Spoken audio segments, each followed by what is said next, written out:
Hello friend, आज हम बनाएंगे जिसके शरीर में थकान रहती है उनके लिए लड्डू। तो 2 चम्मच देसी घी।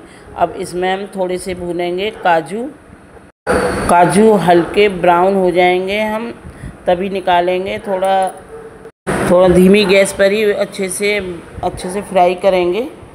और इन लड्डुओं में घी भी कम लगता है, ज़्यादा नहीं लगता। अब काजू हम धीमी गैस पर भून रहे हैं। अब हमारे काजू अच्छे से भुन गए हैं। अब इन्हें हम एक प्लेट में निकालेंगे और ये लड्डू 100% प्योर बनेंगे।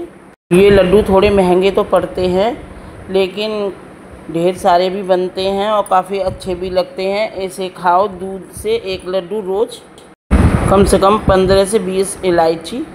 अब काजू हमारे अच्छे से भुन गए हैं। अब इन्हें हम एक प्लेट में निकालेंगे।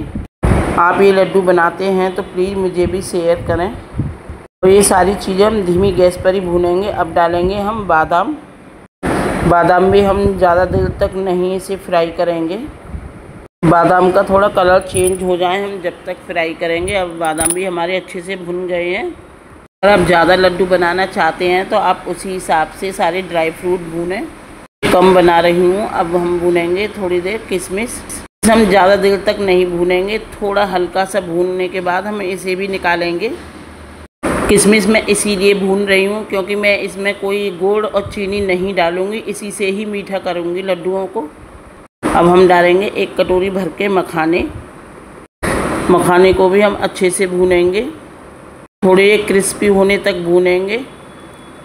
इन लड्डुओं को आप काफ़ी टाइम तक स्टोर करके रख सकते हैं, ये कभी ख़राब नहीं होते।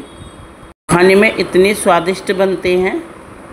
अब मखाने भी हमारे अच्छे से भुन चुके हैं, इसे भी हम निकालेंगे। इतने कम सामान से मैं बनाऊंगी ढेर सारे लड्डू। इसमें हम डालेंगे बीज, कुछ खरबूज के बीज हैं, कुछ कद्दू के बीज। अब इसे भी हम अच्छे से गर्म करेंगे। अब ये भी हमारे अच्छे से गर्म हो चुके हैं। इन बीजों को भी हम धीमी गैस पर ही अच्छे से ही भूनेंगे। बीज थोड़े से प्लेट में और रह गए थे तो हम इन बीजों को भी डालेंगे और साथ में डालेंगे पिस्ता।